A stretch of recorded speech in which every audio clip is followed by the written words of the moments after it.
Page number 58 പറയുന്നുണ്ട്, ഏതറ്റം വരെയും പോകാൻ ഞങ്ങൾ തയ്യാറാണ്. ഏതറ്റം വരെയും. അപ്പൊ ഈ സുബോധാവസ്ഥ കൈപ്പിടിയിലാക്കുന്നതിനും പടികളിലൂടെ സഞ്ചരിക്കുന്നതിനും ഏതറ്റം വരെയും പോകാൻ തയ്യാറാണ്. അപ്പൊ അത് നമുക്കിനി 9ാം പടിയിലേക്ക് പോകാം. 9ാം പടി വ്യക്തമാക്കുന്നത് എനിക്കോ മറ്റുള്ളവർക്കോ ഹാനി ഉണ്ടാകുന്ന സാഹചര്യം ഒഴിച്ച് എന്നാണ്. എന്താണ് ഈ ഒഴിച്ച്? ചില കാര്യങ്ങളുണ്ട്. ചില കാര്യങ്ങൾ നമ്മൾ ഒഴിവാക്കി നിർത്തിയേ പറ്റൂ. എല്ലാ കാര്യങ്ങളിലും നമ്മൾ പോയി രമ്യതയിൽ ഏർപ്പെടാൻ കഴിയില്ല. പ്രത്യേകിച്ച് ലൈംഗിക കുറ്റങ്ങളുടെ കാര്യത്തിൽ. പ്രത്യേകിച്ച് അത് വല്ലാതെ ശ്രദ്ധിക്കേണ്ട ഒരു കാര്യം കൂടിയാണ്. ഞാനിപ്പോ മഹാത്മാഗാന്ധിയായി എന്ന ധാരണയിൽ നമ്മൾ വരുത്തി വെച്ചിട്ടുള്ള കുറ്റങ്ങൾക്ക് പരിഹാരം കണ്ടെത്താനും അത്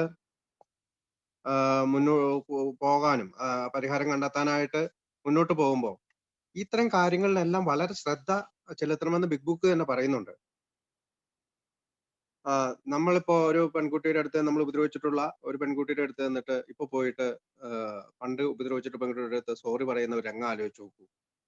അല്ലെങ്കിൽ ജോലി സ്ഥലത്ത് ചില കുഴപ്പങ്ങൾ കാണിച്ചിട്ടുണ്ടാവാം. ചിലപ്പോൾ അവിടെ ക്വസ്റ്റ്യനബിൾ ആയിട്ടുള്ള അല്ലെങ്കിൽ ചോദ്യങ്ങൾ നമ്മളോട് നമ്മുടെ കമ്പനി ഓണർ പിടിക്കത്തക്ക രീതിയിൽ വല്ലാത്തൊരു പ്രശ്നം ഉണ്ടാക്കി വെച്ചിട്ടുണ്ടാവും. അതിപ്പോ പോയി പറഞ്ഞാല് അത് വീണ്ടും വലിയ പ്രശ്നങ്ങളിലേക്ക് നമ്മൾ വഴി വയ്ക്കും. ചിലപ്പോൾ ജയിലുകളിലേക്കോ അല്ലെങ്കിൽ മറ്റ് കേസിലേക്കൊക്കെ പോകാൻ സാധ്യതയുണ്ട്. അതുകൊണ്ട് എന്നെ ആശ്രയിച്ച് കഴിയുന്നവർക്ക് ഒരു ദോഷവും വരാത്ത രീതിയിലാണ് നമ്മൾ ഇത് ചെയ്യേണ്ടത്. എന്നെ ആശ്രയിച്ച് കഴിയുന്നവർക്ക് ഒരു ദോഷവും വരരുത്. അപ്പോ അതിനർത്ഥം നമ്മൾ രമ്യതയിൽ ഏർപ്പെടണം. അപ്പൊ അതിനെപ്പറ്റി ഓരോ ഗൈഡ് ലൈൻസ് ഇതിന്റെ താഴെ നമ്മൾ പറയുന്നുണ്ട്. ഏതായാലും റോയ്റ്റിയില് പറയുന്നത്, റോയ്റ്റി 9 മാസം കൊണ്ട് കുറെ പണമൊക്കെ ശേഖരിച്ച് ഒരു യാത്ര നടത്തി. അദ്ദേഹം സിംഗപ്പൂർ പോയി, UK പോയി, ഓസ്ട്രേലിയ, USA എന്നിവിടങ്ങളിലേക്കൊക്കെ പോയി. ഈ യാത്ര ശരിക്കും ഒരു ആൽക്കഹോളിക്സ് അനോണിമസിന്റെ തീർത്ഥാടന യാത്രയായിരുന്നു. കാരണം കുടുംബാംഗങ്ങളെല്ലാം വിവിധ രാജ്യങ്ങളിലായിരുന്നു. അപ്പൊ ആ രാജ്യങ്ങളിൽ ഉള്ളവരുടെ അടുത്ത് പോയി നല്ല രീതിയിൽ അവരോട് ക്ഷമ ചോദിക്കുകയും പരിഹാരം ചെയ്യുകയും ചെയ്തു. അതുകൂടാതെ തന്നെ ബില്ലിന്റെ വീട് സന്ദർശിച്ചു. പിന്നെ നമ്മുടെ ഡോക്ടർ ബോബിന്റെ ഒഹായോ എന്ന സ്ഥലത്ത് പോയി.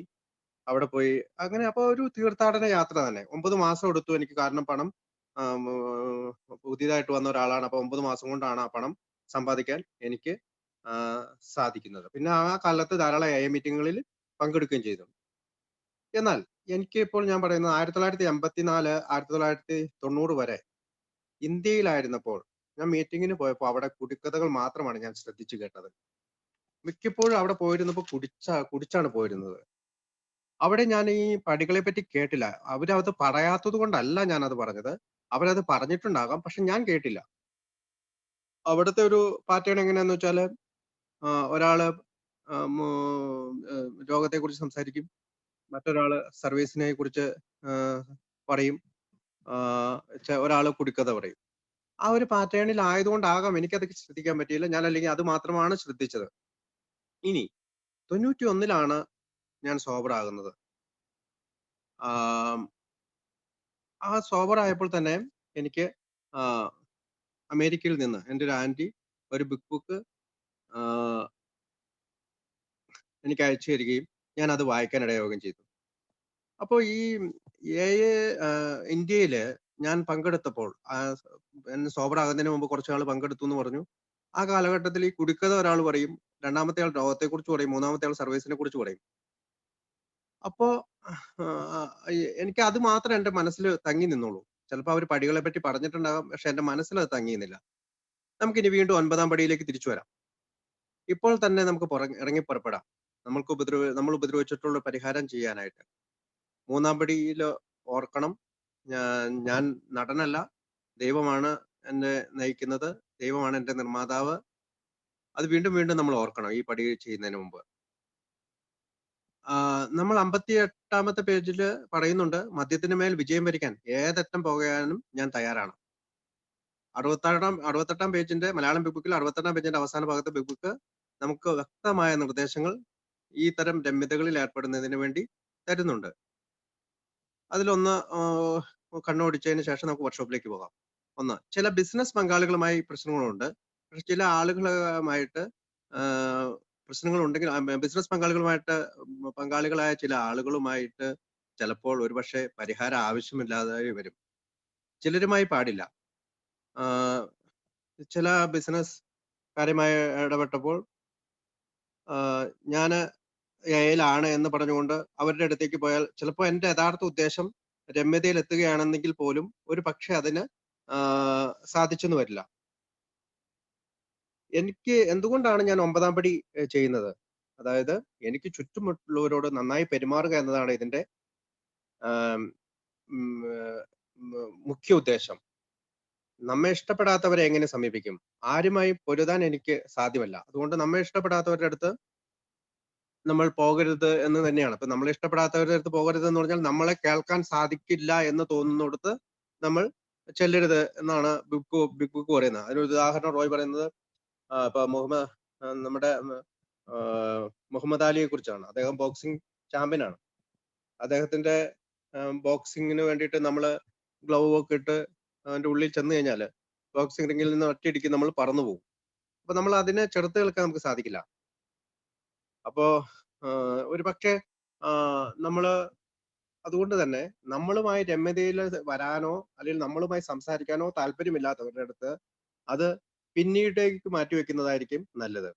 ഇനി ഒരാൾക്ക് നമ്മൾ പണം കൊടുക്കാനുണ്ട്, പണം കടം കൊടുക്കാനുണ്ട്. നമ്മൾ അയാളുടെ അടുത്ത് രമ്യതയിൽ ഏർപ്പെടാൻ നേരത്ത് പോകുമ്പോൾ ഹലോ ഞാൻ എയിലാണ്, ഞാൻ നിങ്ങൾക്ക് പണം പൈസ തരാനുണ്ട്, പക്ഷെ എൻ്റെ കയ്യിൽ ഇപ്പോൾ ഇല്ല എന്ന് പറയുമ്പോൾ ഒരു പക്ഷേ അയാൾ അത് നമ്മളെ പോലീസിൽ ഏൽപ്പിക്കുകയോ അല്ലെങ്കിൽ മറ്റ് പല പ്രശ്നങ്ങളിലേക്ക് കടന്നു പോവുകയോ ചെയ്തേക്കാം. അതിലെന്താണ് കാര്യം? കാര്യം ഒരാൾക്ക് പണം കടം കൊടുക്കാനുണ്ട് എന്ന് ഉണ്ടായിട്ടും പണമില്ല എന്ന് പോകുന്നതിനേക്കാളും നല്ലത് അങ്ങനെ പോകാതിരിക്കുന്നതാണല്ലോ. അതിന് റോയി ഒരു ഉദാഹരണം പറഞ്ഞത് ഗോവയിലെ ഒരു ഫിലിം കമ്പനിയിൽ അദ്ദേഹം ഒരു ബൈക്ക് വർക്ക് ചെയ്തപ്പോൾ ഒരു ബൈക്ക് അദ്ദേഹത്തിന് നശിപ്പിക്കേണ്ടി വന്നു. അന്നത്തെ കാലത്ത് അതിനൊരു 18,000 രൂപ വിലയുണ്ട്. അപ്പൊ അദ്ദേഹം എന്നാ ചെയ്തെന്ന് വെച്ചാല് ഈ ഫിലിം കമ്പനിയിലെ അവിടുത്തെ ഉന്നത ഉദ്യോഗസ്ഥരുമായിട്ട് ചെന്ന് സംസാരിച്ചു. അവർക്ക് അപ്പോൾ അയാളുടെ കയ്യിലുണ്ടായിരുന്ന 1000 രൂപ കൊടുത്തു. 18,000 രൂപയാണ് മൊത്തം കൊടുക്കേണ്ടത്. മാസം 1000 രൂപ തിരിച്ചു തരാം എന്നുള്ള രീതിയിൽ ഒരു രമ്യതയിൽ ഏർപ്പെട്ടു. അവരത് സമ്മതിച്ചു. ഇനി നാം ഇഷ്ടപ്പെടാത്തവരുടെ അടുക്ക് അല്ലെങ്കിൽ നമുക്ക് എനിക്കിഷ്ടമല്ലാത്ത ഒരാളുടെ അടുത്ത് എങ്ങനെ പോകാം? ശത്രുവിന്റെ അടുത്ത് പോകുന്നത് എളുപ്പമല്ല. പക്ഷെ അത് ചെയ്താൽ ലാഭം ഇരട്ടിയാണ്. നമുക്കറിയാം ഈ കുതിരയുടെ ഒക്കെ നിയന്ത്രിക്കാനായിട്ട് ബിറ്റ് എന്ന് പറയുന്ന ഒരു സാധനം ഘടിപ്പിക്കാറുണ്ട്. അതിനകത്താണ് അതിന്റെ കടിഞ്ഞാൻ കെട്ടുന്നത്. കടിഞ്ഞാൻ വലിക്കുമ്പോഴാണ് കുതിര ഭാഗത്തേക്ക് തിരിയുന്നത്. അപ്പോ നമ്മൾ ഈ പടികൾ ചെയ്യുമ്പോൾ ബിറ്റ് എന്നെ സംബന്ധിച്ചിടത്തോളം പടികളാണ്, കടിഞ്ഞാൻ വലിക്കുന്നത് ദൈവമാണ്. ഇനി സാമ്പത്തിക കാര്യങ്ങൾ, ഇത് പേജ് നമ്പർ 78 പറയുന്നുണ്ട്. പൊതുവെ നമ്മുടെ എയിൽ വരുന്നവർക്ക് പണമില്ലാത്തവരുണ്ട്. പക്ഷെ നാം ഇത്തരം സാമ്പത്തിക കാര്യങ്ങളെല്ലാം നേരിടാൻ തയ്യാറാകുന്നില്ലെങ്കിൽ കുടിക്കും. അടുത്തത് കുറ്റകൃത്യങ്ങളുമായി ബന്ധപ്പെട്ട കാര്യങ്ങൾ എങ്ങനെ പരിഹാരം ചെയ്യാം. നമ്മൾ ഈ കാര്യങ്ങളെല്ലാം വീണ്ടും നമ്മൾ വർക്ക്ഷോപ്പിൽ വരുന്നതുകൊണ്ട് ഞാൻ ഒന്ന് ഓടിച്ചു വായിച്ചു പോവാണ്. 3 ഉദാഹരണങ്ങൾ ഇതിനു വേണ്ടിയിട്ട് ബുക്കിൽ പറയുന്നുണ്ട്. ഒന്നൊരു കള്ളക്കണക്കിന്റെ കാര്യമാണ്, അടുത്തത് ഒരു വഞ്ചനാ കുറ്റത്തിന്റെ കാര്യമാണ്, മൂന്നാമത്തേത് ഒരു ക്രിമിനൽ കുറ്റമാണ്. ഇതിലൊന്നും ഭയപ്പെടേണ്ട. നമുക്ക് ഈ സാമ്പത്തിക കാര്യങ്ങളുടെ ഇടയിൽ ഒരു കാര്യം കൂടി പറയാനുള്ളത്, സാമ്പത്തിക കാര്യങ്ങളോ അല്ലെങ്കിൽ വഞ്ചനാ കുറ്റങ്ങളുടെ കാര്യങ്ങളിലെല്ലാം ഒരു ലോയറായിട്ടോ അല്ലെങ്കിൽ ഒരു CA-കാരനായിട്ടോ ഒക്കെ ചർച്ച ചെയ്യുന്നത് നല്ലതാകും. കാരണം നമുക്ക് തടയാൻ പാടില്ലാത്ത അല്ലെങ്കിൽ നമ്മുടെ സ്പോൺസർക്ക് അറിയാൻ പാടില്ലാത്ത പല കാര്യങ്ങളും ഒരു പക്ഷേ അവര് നമ്മൾക്ക് ചൂണ്ടിക്കാട്ടി തന്നിരിക്കാം. അപ്പൊ ഇതിന് തീർച്ചയായും മറ്റുള്ളവരുടെ ഉപദേശം തേടുന്നത് നല്ലതാണ്. കൂടാതെ തന്നെ നമുക്കറിയാം നമ്മൾ 9ാം പടി ചെയ്യാൻ പോകുന്നത് 1 മുതൽ 8 വരെയുള്ള പടികളിലൂടെ സഞ്ചരിച്ചതിന് ശേഷമാണ്. അതിപ്പോൾ നമ്മളവിടെ 3ാം പടി പ്രാർത്ഥനയുണ്ട്, 7ാം പടി പ്രാർത്ഥനയുണ്ട്, 8ാം പടി പ്രാർത്ഥനയുണ്ട്. ഇതെല്ലാം ചൊല്ലിക്കൊണ്ടാണ് നമ്മൾ 9ാം പടി ലേക്ക് നമ്മൾ പ്രവേശിക്കുന്നത്. ഇനി സെക്സിന്റെ കാര്യം, ഒരു പക്ഷേ ഭാര്യയ്ക്കോ ഭർത്താവിനോ ഇത്തരം വൈകല്യങ്ങൾ പരസ്പരം അറിയില്ലായിരിക്കാം. അത് പറയണമോ? ബിഗ് ബുക്കില് പറയുന്നത് പറയണമെന്നില്ല എന്നാണ്. പറയണമെന്നില്ല. അത് പറയണമെങ്കിൽ പറയാം, പറയണ്ടെങ്കിൽ പറയണ്ട. ഈ സെക്സുമായി ബന്ധപ്പെട്ട കാര്യങ്ങളിൽ പുറത്തുള്ളവർക്ക് വിധി കൽപ്പിക്കാനാവില്ല. പല ലൈംഗിക പ്രശ്നങ്ങൾക്കും ദൈവത്തിന് മാത്രമേ വിധി കൽപ്പിക്കാനാകൂ. നിങ്ങൾ കുടുംബത്തോടൊപ്പം ഇരുന്ന് കഴിഞ്ഞ കാലം വിശകലനം ചെയ്യണം. പേജ് 83 ഒരു വാഗ്ദാനങ്ങൾ പറയുന്നുണ്ട്. അത് 9-ാം പടിയുടെ വാഗ്ദാനമാണ്. നമ്മൾ എല്ലാ ദിവസവും കേൾക്കുന്ന വാഗ്ദാനമാണ്. അത് വർക്ക്ഷോപ്പ് മെറ്റീരിയലിന്റെ അവസാനം നമ്മൾ വീണ്ടും പറയുന്നുണ്ട്. അപ്പോൾ വൈഫിനോ ഹസ്ബൻഡിനോ പരസ്പരം അറിയാത്തൊരു കാര്യം പരസ്പരം പറയണോ എന്ന ചോദ്യത്തിന് ഉത്തരമൊക്കെ നമ്മൾ പിന്നീട് കാണുന്നുണ്ട്, വർക്ക്ഷോപ്പിൽ കാണുന്നുണ്ട്. ഇനി നമുക്ക് വർക്ക്ഷോപ്പിലേക്ക് പോകാം. 9-ാം പടി, പ്രത്യക്ഷപരമായി പരിഹാരം ചെയ്യുന്നത് മൂലം അവർക്കോ മറ്റുള്ളവർക്കോ ഹാനി ഉണ്ടാകുന്ന സാഹചര്യങ്ങൾ ഒഴിച്ച് ബാക്കിയുള്ളവരോടെല്ലാം കഴിയും വിധം പരിഹാരം ചെയ്തു. Made direct amends to such people wherever possible, except when to do so would injure them or others. ആദ്യത്തെ ചോദ്യം, what is the next action we take? എന്താണ് അടുത്ത പ്രവൃത്തി നമ്മൾ ചെയ്യേണ്ടത്? മദ്യത്തിന് മേൽ, അതായത് 8-ാം പടി കഴിഞ്ഞു, അപ്പൊ അടുത്ത പ്രവൃത്തി ചെയ്യുന്നത് എന്താണെന്നാണ് ചോദ്യം. മദ്യത്തിന് മേൽ വിജയം വരിക്കുന്നതിന് വേണ്ടി എത്ര ദൂരം പോകുന്നതിനും തുടക്കത്തിലെ ഞങ്ങൾ സംബന്ധിച്ചിട്ടുണ്ട് എന്നത് ഓർക്കുക. പേജ് നമ്പർ 75, മലയാളം ബുക്കില് പേജ് നമ്പർ 75 പറയുന്നുണ്ട്, മദ്യത്തിന് മേൽ വിജയം വരിക്കുന്നതിന് വേണ്ടി എത്ര ദൂരം പോകാനതിനും തുടക്കത്തിലെ നമ്മൾ സമ്മതിച്ചിട്ടുണ്ട്. ചോദ്യം number 2, how should we approach those we amends to? എങ്ങനെയാണ് രമ്യതയിൽ ഏർപ്പെടുന്നവരുമായി ഞങ്ങൾ ബന്ധപ്പെടുന്നത്? മിക്കവാറും ഇനിയും ചില ആശങ്കകൾക്കിടയുണ്ട്. ഞങ്ങൾ ദ്രോഹിച്ചിട്ടുള്ള ബിസിനസ് സുഹൃത്തുക്കളുടെയും മറ്റ് ചങ്ങാതിമാരുടെയും പട്ടിക ഞങ്ങൾ നോക്കുമ്പോൾ അവരുടെ അടുത്തേക്ക് ഒരു ആത്മീയ അടിസ്ഥാനത്തിലുള്ള സമീപനവുമായി ചെല്ലുന്നതിൽ ഞങ്ങൾ അവിശ്വാസമുള്ളവരായേക്കാം. പക്ഷെ നാം ദൃഢമനസ്കരായിരിക്കുക. ചില ആളുകളോട് ഈ ആത്മീയ വശം ആദ്യ സമീപനത്തിൽ നാം ഊന്നി പറയേണ്ട കാര്യമില്ല. പേജ് നമ്പർ 75 തന്നെ പറയുന്ന കാര്യമാണ്. അടുത്തത് 3-ാമത്തെ ചോദ്യം, how should we approach those who dislike us? നമ്മളെ വെറുത്തിരുന്നവരെ എങ്ങനെ സമീപിക്കും? നാം ഒരു പക്ഷേ അവരെ തെറ്റായ മുൻവിധിയിലേക്ക് നയിക്കാം. തൽക്കാലത്തേക്ക് നാം ചെയ്യുന്നത് നമ്മുടെ ജീവിതം ചിട്ടപ്പെടുത്തി ജീവിക്കലാണ്. പക്ഷെ ഇതുകൊണ്ട് മാത്രം എല്ലാമായില്ല. നമ്മെ ചുറ്റിപ്പറ്റിയുള്ള ആളുകൾക്കും ദൈവത്തിനും പരമാവധി സേവനം നൽകുന്ന രീതിയിൽ യോഗ്യത നേടുക എന്നതാണ് നമ്മുടെ യഥാർത്ഥത്തിലുള്ള ഉദ്ദേശം. നാം ചെയ്തിട്ടുള്ള അന്യായത്തിന്റെ പേരിൽ ഇപ്പോഴും നമ്മുടെ മുമ്പിൽ കേമനാണെന്ന് ഭാവിക്കുകയും നമ്മൾ മതവിശ്വാസികളായി പോയെന്ന് വിളിച്ചു കൂവുകയും ചെയ്യുന്ന ഒരാളെ നാം സമീപിക്കുന്നത് ഒട്ടും ബുദ്ധിയല്ല. അതൊരു പാഴ്വേലയായിരിക്കും. നമ്മെ മതഭ്രാന്തന്മാരെന്നോ ബോറടിപ്പിക്കുന്ന രീതിയിൽ മതനിഷ്ഠയുള്ളവനെന്നോ മുദ്ര കുത്തപ്പെടുത്തുന്നതിന് നാം എന്തിന് നിന്നുകൊടുക്കണം? അങ്ങനെയായാൽ ഒരു പക്ഷേ പ്രയോജനകരമായ ഒരു സന്ദേശം എത്തിച്ചു കൊടുക്കാനുള്ള അവസരം നാം നഷ്ടപ്പെടുത്തിയേക്കാം. നേരെ മറിച്ച് ഒരു തെറ്റ് ശരിയാക്കാൻ ആത്മാർത്ഥമായി ആഗ്രഹിക്കുന്ന കാര്യത്തിൽ നാം സമീപിക്കുന്നയാൾ വളരെ തൽപരനായിരിക്കും. നമ്മുടെ ആത്മീയ കണ്ടെത്തലുകളെ കുറിച്ചുള്ള സംഭാഷണത്തെക്കാൾ നാം പ്രകടിപ്പിക്കുന്ന സന്മനോഭാവത്തിൽ അയാൾ താല്പര്യമുള്ള ആളായി തീരും. ചോദ്യം number 4, how should we approach those we dislike? നമ്മൾ വെറുത്തിരുന്ന ഒരാളെ എങ്ങനെ സമീപിക്കും എന്ന പ്രശ്നം ഉയർന്നു വന്നേക്കാം. ഞങ്ങൾ അങ്ങോട്ട് ചെയ്തതിനേക്കാൾ ദ്രോഹം അയാൾ ഇങ്ങോട്ട് ചെയ്തേക്കാം. അയാളോട് കുറെ കൂടി നല്ലൊരു മനോഭാവം ഞങ്ങൾ ആർജിച്ചിട്ടുണ്ടാകാം. പക്ഷെ അപ്പോഴും ഞങ്ങളുടെ തെറ്റുകൾ തുറന്നു സമ്മതിക്കുന്നതിൽ ഞങ്ങൾ വൈമനസ്യമുള്ളവരായിരിക്കാം. എന്നിരുന്നാലും നാം ഇഷ്ടപ്പെടാത്ത ഒരു മനുഷ്യനെ സമീപിക്കാൻ തന്നെ ഞങ്ങൾ തീരുമാനിക്കുന്നു. ഒരു കൂട്ടുകാരനേക്കാൾ ഒരു ശത്രുവിനെ സമീപിക്കുന്നത് കൂടുതൽ കഠിനമാണെങ്കിലും ഞങ്ങളെ സംബന്ധിച്ചിടത്തോളം അത് ഗുണം ചെയ്യുന്നു. ഞങ്ങളുടെ പഴയ തെറ്റായ ധാരണകൾ ഏറ്റുപറഞ്ഞുകൊണ്ടും ഖേദം പ്രകടിപ്പിച്ചുകൊണ്ടും മാപ്പ് നൽകാനും സഹായിക്കാനുമുള്ള മനോഭാവത്തോട് അയാളുടെ അടുത്തേക്ക് ചെല്ലുന്നു. പേജ് നമ്പർ 76 ബിഗ് ബുക്കിൽ അത് പറയുന്നുണ്ട്. അടുത്ത question number 5, how should we behave during amends? രമ്യതയിൽ ഏർപ്പെടുമ്പോൾ നാം എങ്ങനെ ബിഹേവ് ചെയ്യുന്നു, എങ്ങനെ പെരുമാറുന്നു? യാതൊരു സാഹചര്യത്താലും ഞങ്ങൾ അയാളെ വിമർശിക്കുകയോ അയാളുമായി വാദപ്രതിവാദങ്ങളിൽ ഏർപ്പെടുകയോ ചെയ്യുന്നില്ല. ഞങ്ങളുടെ കഴിഞ്ഞ കാലം നേരെ ചൊവ്വയാക്കുന്നതിന് വേണ്ടി ചെയ്യാവുന്നതിന്റെ പരമാവധി ചെയ്യുന്നതുവരെ ഞങ്ങൾക്ക് കുടിയിൽ നിന്ന് രക്ഷപ്പെടാൻ പറ്റുകയില്ലെന്ന് ലളിതമായി അയാളോട് പറയുന്നു. അയാൾ എന്ത് ചെയ്യണമെന്ന് അയാളോട് പറയാതെ ഞങ്ങളുടെ ഭാഗത്തുള്ള വൈകല്യങ്ങൾ തിരുത്തുവാൻ ഞങ്ങൾ തയ്യാറാകുന്നു. അപ്രകാരം ചെയ്തില്ലെങ്കിൽ ഒന്നും പൂർത്തീകരിക്കുവാൻ സാധിക്കില്ല എന്ന് ഞങ്ങൾക്ക് ബോധ്യമുണ്ട്. അയാളോട് സംസാരിക്കുമ്പോൾ അയാളുടെ തെറ്റുകൾ ചർച്ച ചെയ്യപ്പെടുന്നില്ല.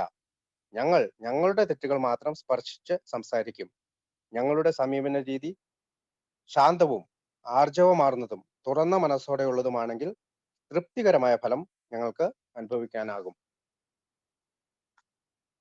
Question number 6. Do I have to make financial amends? സാമ്പത്തിക കാര്യങ്ങളിൽ രമ്യതയിൽ ഏർപ്പെടണോ? മിക്കവാറും എല്ലാ അമിത മദ്യപാനാസക്തരും പണബാധ്യതയുള്ളവരാകും. ആഹ് ഞങ്ങൾക്ക് ഞങ്ങളുടെ ആവശ്യങ്ങൾക്ക് പണം കടം തന്ന് സഹായിച്ചവരെ കബളിപ്പിക്കുന്നില്ല. ഞങ്ങൾ എന്താണ് ചെയ്യാൻ ശ്രമിക്കുന്നതെന്ന് അവരോട് പറയുമ്പോൾ ഞങ്ങളുടെ കുടിയെ ന്യായീകരിക്കുകയല്ല ചെയ്യുന്നത്. എങ്ങനെയാണെങ്കിലും അവർക്ക് അതറിയാം. നമ്മൾ അങ്ങനെ നമ്മൾ അങ്ങനെ കരുതിയാലും ഇല്ലെങ്കിലും സാമ്പത്തിക ബാധ്യത വന്നുപെടാം എന്ന കാരണം കൊണ്ട് ഞങ്ങളുടെ ആൽക്കഹോളിസം പുറത്തു പറയാതിരിക്കുന്നില്ല. ഈ രീതിയിലുള്ള സമീപനം നടത്തിയാൽ ഏറ്റവും കർക്കശമായ പണമിടപാടുകാർ പോലും ചിലപ്പോൾ ഞങ്ങളെ അത്ഭുതപ്പെടുത്തും. ചെയ്യാവുന്നതിന്റെ ഏറ്റവും നല്ല രീതിയിലുള്ള ഇടപാടുകൾ നടത്തിക്കൊണ്ട് പറ്റിപ്പോയ കാര്യങ്ങളിൽ ദുഃഖിക്കുന്നവരാണ് ഞങ്ങളെന്ന് ബോധ്യപ്പെടുത്താൻ ഞങ്ങൾക്ക് കഴിയും. എന്തൊക്കെ തന്നെയാണെങ്കിലും പണം കൊടുക്കുവാനുള്ളവരെ കുറിച്ചുള്ള ഭയം ഞങ്ങൾ ദൂരീകരിക്കണം. കാരണം അവനെ നേരിടാൻ ഞങ്ങൾ ഭയന്നാൽ ഞങ്ങൾ കുടിക്കാൻ നിർബന്ധിതരാകും എന്നത് തീർച്ചയാണ്. Malayalam big book page number 77 ആണുള്ള പാരഗ്രാഫ് ഉള്ളത്. 7ാമത്തെ ചോദ്യം. Are this some guiding principles for criminal amends? അത് ക്രിമിനൽ കുറ്റങ്ങൾക്കുള്ള അമൻസ് ചെയ്യേണ്ട ഏതെങ്കിലും ഗൈഡ് ലൈൻസ് ഉണ്ടോ? ഞങ്ങൾ ഒരു ക്രിമിനൽ കുറ്റം ചെയ്യുകയും അത് അധികാരികൾ അറിയാൻ ഇടവരികയും ചെയ്താൽ അതൊരു പക്ഷേ ഞങ്ങളെ ജയിലിൽ എത്തിച്ചേക്കാം. കണക്കിൽ കുറഞ്ഞ പണവും അത് നികത്താനുള്ള മാർഗവും ഇല്ലാതെ കുഴയുന്ന അവസ്ഥയിൽ ഞങ്ങളെത്താം. ഈ വക കാര്യങ്ങളൊക്കെ മറ്റൊരാളോട് ഞങ്ങൾ ഏറ്റു പറഞ്ഞിട്ടുണ്ട്. എങ്കിലും ഈ കാര്യങ്ങൾ പുറത്തറിഞ്ഞാൽ ജയിലിൽ അടയ്ക്കപ്പെടുകയോ ജോലി നഷ്ടപ്പെടുകയോ ചെയ്തേക്കാം. ഒരു പക്ഷേ കണക്ക് സൂക്ഷിക്കുന്നതിനുള്ള നിസ്സാരമായ എന്തെങ്കിലും പാകപ്പിഴയാകാം അത് സംഭവിച്ചത്. ഞങ്ങളിൽ പലർക്കും അത് പലപ്പോഴും സംഭവിച്ചിട്ടുണ്ട്. ഒരു പക്ഷേ ഞങ്ങൾ വിവാഹമോചനം നടത്തുകയും പുനർവിവാഹം ചെയ്യുകയും അതേസമയം ആദ്യ ഭാര്യയ്ക്ക് കൊടുക്കേണ്ടുന്ന ജീവനാംശം കൊടുക്കാതിരിക്കുകയും ചെയ്തിട്ടുണ്ടാകാം. അതുകൊണ്ട് ദരിദ്രയായ അവൾ ഞങ്ങളെ അറസ്റ്റ് ചെയ്യുന്നതിന് വേണ്ടി വാറണ്ടും അയച്ചിട്ടുണ്ടാകാം. ഇതും സാധാരണ കുഴപ്പത്തിൽപ്പെട്ട ഒന്നാണ്. അതിന്റെ ആ ചോദ്യത്തിന് രണ്ടാമത് ഒരു ഉത്തരം കൂടെ ഉണ്ട്. മറ്റുള്ള ആളുകളെ ശക്തിയായി ബാധിക്കുന്ന കാര്യങ്ങളിൽ എന്തെങ്കിലും കടുത്ത നടപടി എടുക്കുന്നതിന് മുമ്പ് ഞങ്ങൾ അവരുടെ സമ്മതം ആരായുന്നു. അങ്ങനെ സമ്മതം കിട്ടിക്കഴിഞ്ഞാൽ മറ്റുള്ളവരുമായി കാര്യങ്ങൾ ചർച്ച ചെയ്ത് സഹായത്തിനായി ദൈവത്തോട് പ്രാർത്ഥിക്കുന്നു. കടുത്ത നടപടി എന്നത് കൊണ്ട് ഞങ്ങൾ ഉദ്ദേശിക്കുന്നത് ഞങ്ങൾ കുടിക്കരുത് എന്നാണ്. മറ്റുള്ളവരെ ശക്തിയായി ബാധിക്കുന്ന കാര്യങ്ങളിൽ എന്തെങ്കിലും കടുത്ത നടപടി എടുക്കുന്നതിന് മുമ്പ് ഞങ്ങൾ അവരുടെ സമ്മതം വാങ്ങുന്നു. ഇനി 8ാമത്തെ ചോദ്യം. What about sexual and relationship amends? മറ്റേ ലൈംഗികതയുടെയും വ്യക്തിബന്ധങ്ങളുടെയും രമ്യതയ്ക്ക് എന്തൊക്കെയാണ് ബുക്കിൽ പറയുന്നത് നോക്കാം. ഈ കാര്യത്തിന്റെ സ്ഥിതി എന്താണെങ്കിൽ നമുക്ക് ഈ കാര്യങ്ങൾ എന്തെങ്കിലും ചെയ്യേണ്ടതുണ്ട്. നമ്മുടെ ഭാര്യയ്ക്ക് അറിയില്ലെന്ന് ഉറപ്പുണ്ടെങ്കിൽ നാം പിന്നെ അവളോട് തുറന്നു പറയണോ? എല്ലായ്പ്പോഴും വേണ്ടിവരില്ല എന്നാണ് ഞങ്ങൾ കരുതുന്നത്. നമ്മുടെ കാടത്തങ്ങളൊക്കെ പൊതുവെ അവൾക്കറിയാമെങ്കിൽ എല്ലാം വിശദമായി അവളോട് പറയേണ്ടതുണ്ടോ? തീർച്ചയായും നാം നമ്മുടെ കുറ്റങ്ങൾ തുറന്ന് സമ്മതിക്കണം. അവൾ എല്ലാ വിവരവും അറിയാൻ നിർബന്ധം പിടിച്ചേക്കാം. സ്വന്തം ജീവിതത്തിലുള്ള ആ സ്ത്രീ ആരാണെന്നും അവൾ എവിടെയാണെന്നും ഭാര്യയ്ക്ക് അറിയാൻ താല്പര്യമുണ്ടാകാം. മറ്റൊരു വ്യക്തിയെ ഉൾപ്പെടുത്തിക്കൊണ്ട് വിശദീകരണം പറയേണ്ട എന്ന് തന്നെയാണ് ഞങ്ങളുടെ അഭിപ്രായം. ചെയ്തിട്ടുള്ളതിനെ കുറിച്ച് ഓർത്ത് ദുഃഖമുള്ളവരാണ് ഞങ്ങൾ. ദൈവാനുഗ്രഹം ഉണ്ടെങ്കിൽ ഇനി ഒരിക്കലും ഞങ്ങൾ അത് ആവർത്തിക്കുകയില്ല. അതിനേക്കാൾ ഉപരിയായി ഒന്നും തന്നെ ചെയ്യാൻ കഴിയില്ല. അതിനേക്കാൾ മുന്നോട്ട് പോകുവാൻ ഞങ്ങൾക്കൊരു അവകാശവുമില്ല. ഇതിന് ഒരു പക്ഷേ അപവാദങ്ങൾ ഉണ്ടാകാം. പക്ഷെ എന്തെങ്കിലും തരത്തിലുള്ള ഒരു നിബന്ധന ഈ കാര്യത്തിൽ ഞങ്ങൾ മുന്നോട്ട് വെക്കുന്നില്ലെങ്കിലും ചെയ്യാൻ പറ്റിയ ഏറ്റവും നല്ല രീതി ഇതാണെന്ന് പലപ്പോഴും ഞങ്ങൾ കണ്ടിട്ടുണ്ട്. പേജ് നമ്പർ 81, 82 പറയുന്നതാണ്. ഒന്നും മറച്ചു വെക്കാതെ വെട്ടി തുറന്ന് പറയേണ്ടതായിട്ടുള്ള ചില കാര്യങ്ങൾ ചിലപ്പോൾ ഉണ്ടാകാം. അത്തരം ഒരു ഗാഢമായ സാഹചര്യങ്ങളെ കുറിച്ച് പുറത്തുള്ള ഒരാൾക്ക് ഒന്നും മനസ്സിലാകില്ല. കഴിഞ്ഞതൊക്കെ കഴിഞ്ഞ് എന്നതാണ് സൽബുദ്ധിയുടെയും സ്നേഹാർദ്രമായ ഭാവനയുടെയും മാർഗമെന്ന് രണ്ടുപേരും തീരുമാനിച്ചേക്കാം. ഇരുവരിൽ ഓരോ ആളും മറ്റേയാളിന്റെ സന്തോഷം മനസ്സിൽ കരുതി അതിനായി പ്രാർത്ഥിച്ചേക്കാം. നാം നേരിടുന്നത് ഏറ്റവും ഭയങ്കരമായ മനുഷ്യവിധേയമായ അസൂയോടാണെന്ന കാര്യം എപ്പോഴും കരുതിയിരിക്കുക. നേർക്ക് നേരെയുള്ള ഒരു ഏറ്റുമുട്ടലിന് പകരം എന്തെങ്കിലും ഒരു പാർശ്വഭാഗത്ത് കൂടെയുള്ള ആക്രമണമാണ് നല്ലതെന്ന് ഒരു നല്ല പട്ടാള മേധാവി കരുതുന്നു. നേർക്ക് നേരെയുള്ള ഒരു ഏറ്റുമുട്ടലിന് പകരം എന്തെങ്കിലും ഒരു പാർശ്വഭാഗത്ത് കൂടെയുള്ള ആക്രമണമാണ് നല്ലതെന്ന് ഒരു പട്ടാള മേധാവി കരുതുന്നു. പേജ് നമ്പർ അത് 80-81 അടുത്ത ചോദ്യം 9ാമത്തെ ചോദ്യമാണ്. ഇത്രയും കാര്യങ്ങൾ ചെയ്താൽ മതിയോ? Is enough to just stop drinking? കുടി നിർത്താനായിട്ട് ഇത്രയും കാര്യങ്ങൾ ചെയ്താൽ മതിയോ? കുടിക്കാതെ സ്വബോധത്തോടെ ഇരിക്കലാണ് തനിക്ക് ആകെ ചെയ്യേണ്ടതായിട്ടുള്ളത് എന്ന് പറയുന്ന അമിത മദ്യപാനാസക്തനെ ഞങ്ങൾ കണ്ടുമുട്ടാറുണ്ട്. അപ്പൊ നമ്മൾ ഇതൊന്നും ചെയ്യാതെ കുടിക്കാതിരിക്കുന്ന ആളുകളെയും നമ്മൾ കണ്ടുമുട്ടാറുണ്ട്. അപ്പൊ അത്തരം ആളുകളും ഉണ്ട്. ഇതൊന്നും ചെയ്യേണ്ട കാര്യമില്ല എന്ന് പറയുന്നവരും ഉണ്ട് എന്നാണ് ആ ചോദ്യത്തിനുള്ള ഉത്തരം. ചോദ്യം number 10. So what needs to be done going forward with family amends? കുടുംബക്കാരുമായിട്ടുള്ള രമ്യതയിൽ ഏർപ്പെടുന്നതിന് എന്താണ് ചെയ്യേണ്ടത്? എന്താണ് ആവശ്യകത? അതെ, വളരെ ദീർഘകാല ഒരു പുനർനിർമ്മാണത്തിന് വേണ്ടി മുന്നിലുണ്ട്. അതിന് നാം മുൻകൈ എടുക്കണം. ഞങ്ങൾ ഖേദിക്കുന്നു എന്ന ശോകാർദ്രമായ പെറുപിറുകൾ കൊണ്ട് മാത്രം കാര്യമില്ല. നാം കുടുംബ അംഗങ്ങളോടൊപ്പം ഇരുന്ന് തുറന്ന മനസ്സോടെ നാം ഇപ്പോൾ കാണുന്ന തരത്തിലുള്ള കഴിഞ്ഞ കാലം വിലയിരുത്തണം. അവരെയൊക്കെ കുറ്റപ്പെടുത്താതിരിക്കാൻ ശ്രദ്ധിക്കണം. അവരുടെ കുറവുകൾ കൂടുതൽ തെളിഞ്ഞു വരാം. പക്ഷെ നമ്മുടെ തന്നെ പ്രവൃത്തി തന്നെയാണ് അതിന് ഭാഗികമായി ഉത്തരവാദിയായിരുന്നത് എന്നതിനാണ് സാധ്യത. അതുകൊണ്ട് നമ്മൾ കുടുംബാംഗങ്ങളോടൊപ്പം വീട് വൃത്തിയാക്കുന്നു. നമ്മുടെ പ്രഭാത ധ്യാനങ്ങളിൽ ക്ഷമയ്ക്കും സഹിഷ്ണുതയ്ക്കും ഭയത്തിനും സ്നേഹത്തിനുമുള്ള മാർഗം കാണിച്ചു തരുന്നതിനായി ദൈവത്തോട് പ്രാർത്ഥിക്കുന്നു. ആത്മീയ ജീവിതം എന്ന് പറയുന്നത് ഒരു തത്വമല്ല, ഇത് നാം ജീവിച്ചറിയേണ്ട ഒന്നാണ്. ചോദ്യം number 11. What about amends that I cannot make? എന്താണ് നമുക്ക് രമ്യതയിൽ ഏർപ്പെടാൻ കഴിയാത്ത ചില അമൻസുകൾ ഉണ്ടാവാം. അപ്പൊ അതെന്താ ചെയ്യേണ്ടതെന്ന്? ഒരിക്കലും ചെയ്യാൻ കഴിയാത്ത രമ്യതകൾ. അപ്പൊ അതിനെന്താ ചെയ്യാം? നമുക്ക് ഒരിക്കലും ശരിയാക്കാൻ പറ്റാത്ത തെറ്റുകുറ്റങ്ങൾ ഉണ്ടാകാം. ഞങ്ങൾക്ക് പറ്റുമെങ്കിൽ ഞങ്ങളത് ശരിയാക്കുമായിരിക്കാം എന്ന് ഞങ്ങളോട് സത്യസന്ധമായി പറയാൻ കഴിഞ്ഞാൽ പിന്നെ ഞങ്ങൾ അതിനെ ഓർത്ത് വേവലാതിപ്പെടേണ്ടതില്ല. ചില ആളുകളെ നേരിട്ട് കാണാൻ പറ്റാത്തവരായിട്ടുണ്ട്. അവർക്ക് സത്യസന്ധമായ ഒരു കത്തുകൾ അയക്കുന്നു. പേജ് നമ്പർ 82 അത് പറഞ്ഞേക്കുന്നത്. അവർക്ക് സത്യസന്ധമായി ഒരു കത്ത് ഞങ്ങൾ അയക്കുന്നു. 12. What will happens as I cleaned up the past? നമ്മുടെ ഈ പാസ്റ്റ് ക്ലീനപ്പ് ചെയ്താൽ നമ്മൾക്ക് എന്താണ് സംഭവിക്കുക? അത് നമുക്കറിയാം. നമ്മുടെ പ്രോമിസ് ആണ്. 9ാം പടി പ്രോമിസ് എന്നാണ് അതിന് പറയുക. അതൊന്ന് വായിക്കാം. നമ്മുടെ പുരോഗതിയിലേക്ക് ഘട്ടത്തിൽ നാം കഠിനാധ്വാനത്തിന് തയ്യാറാണെങ്കിൽ പകുതി വഴി ചെല്ലുന്നതിന് മുമ്പ് തന്നെ നാം അത്ഭുത പരതന്ത്രരാകും. ഒരു പുതിയ സ്വാതന്ത്ര്യവും സന്തോഷവും നാം അറിയാൻ പോവുകയാണ്. കഴിഞ്ഞ കാലത്തെ ഓർത്ത് നാം ഖേദിക്കുകയോ അതിന്റെ നേരെ വാതിൽ കൊട്ടിയടയ്ക്കുകയോ ഇല്ല. പ്രശാന്തി എന്ന വാക്കിന്റെ അർത്ഥം നന്നായി ഗ്രഹിക്കുകയും സമാധാനം എന്തെന്ന് നാം അറിയുകയും ചെയ്യും. നാം എത്രമേൽ താഴോട്ട് പോയിട്ടുണ്ടെന്നത് ഒരു പ്രശ്നമല്ല. നമ്മുടെ അനുഭവങ്ങൾ എങ്ങനെ മറ്റുള്ളവർക്ക് വേണ്ടി പ്രയോജനപ്പെടുത്താമെന്ന് നാം കാണുന്നു. ഒന്നിനും കൊള്ളാത്തവരാണെന്ന ധാരണയും സ്വയം സഹതാപവും അപ്രത്യക്ഷമാകുന്നു. സ്വാർത്ഥ കാര്യങ്ങളിലുള്ള നമ്മുടെ താല്പര്യം നഷ്ടപ്പെടുകയും നമ്മുടെ സഹജീവികളോടുള്ള സ്നേഹം വർദ്ധിക്കുകയും ചെയ്യും. ഭാഗ്യാന്വേഷണ പ്രവണത നമ്മളിൽ നിന്ന് അകലും. ജീവിതത്തോടുള്ള നമ്മുടെ മനോഭാവവും കാഴ്ചപ്പാടും മാറും.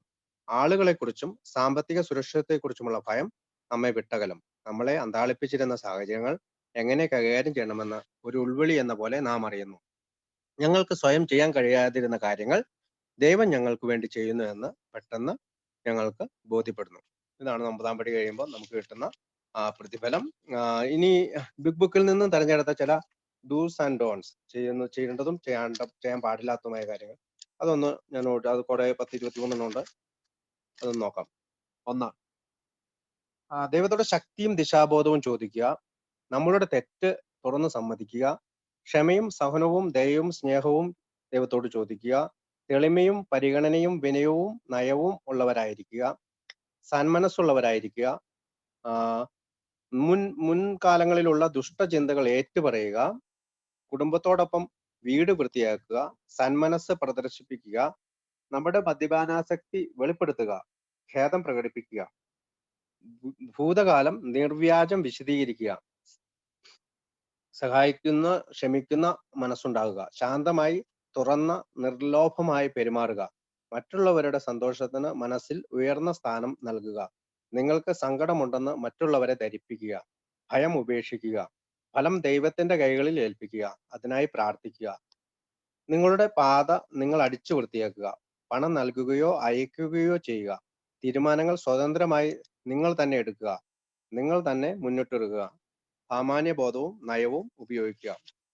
അതാണ് ചെയ്യേണ്ട കാര്യങ്ങൾ. ചെയ്യേണ്ടാത്തത് ചിന്തിക്കാതെ സുബോധം മാത്രം ധാരാളം മതി എന്ന് പറയരുത്. ഉന്മാത്തനോ മതിഭ്രമമോ ഉള്ളവനോ ആകരുത്. അവരോട് തർക്കിക്കുകയോ വിമർശിക്കുകയോ ചെയ്യരുത്. ആരുടെ മുന്നിലും മുട്ടിലിഴയരുത്. അനാവശ്യമായി താമസം വരുത്തരുത്. മറ്റുള്ളവരുടെ കുറവുകൾ ചർച്ച ചെയ്യരുത്. പറ്റുകാരെ പറ്റിക്കരുത്. മദ്യപാനം ഒളിച്ചു വെക്കരുത്. മറ്റൊരാളെ ഉൾപ്പെടുത്തരുത്. നിങ്ങൾക്ക് രക്ഷപ്പെടാനായി അനാവശ്യമായി മറ്റുള്ളവരെ ബലി കൊടുക്കരുത്. നിങ്ങളുമായി ഇടപാടുള്ള ആളുടെ പേര് പുറത്തു പറയരുത്. കണ്ണഞ്ചിപ്പിക്കുന്ന വൈകല്യങ്ങൾ ചൂണ്ടി കാട്ടരുത്. അവയിൽ മുൻവിധികൾ വേണ്ട. പശ്ചാത്താപത്തോടെ ക്ഷമിക്കണം എന്ന് പുലമ്പണ്ട. ആത്മീയ കാര്യങ്ങളെക്കുറിച്ച് തുടർച്ചയായി പറയരുത്. ആത്മീയ തത്വങ്ങൾ സ്വീകരിക്കാൻ അവരെ നിർബന്ധിക്കരുത്. ഇത്തരം കാര്യങ്ങളെല്ലാം നമ്മൾ 9-ാം പടി നമ്മൾ ആദ്യമേ മുതൽ ചർച്ച ചെയ്തപ്പോൾ നമ്മൾ ഓരോ പാരഗ്രാഫിലും വന്നിരിക്കുന്ന ഓരോ സെന്റൻസിന്നും അടർത്തിയെടുത്ത് വാക്കുകളായിട്ട് ചേർത്തതാണ്. ഏകദേശം ഡോൺസ് 17 എണ്ണവും ഡൂസ്, അതായത് ചെയ്യേണ്ടാത്ത കാര്യങ്ങൾ 17 എണ്ണവും ചെയ്യേണ്ട കാര്യങ്ങൾ 23 എണ്ണം ഉണ്ട്. അത് രോഹിത് നമുക്ക് വർക്ക്ഷോപ്പിന്റെ അവസാന പേജാണ്. നാളെ നമുക്ക് സ്റ്റെപ്പ് 10ലേക്ക് പോകാം. Thank you.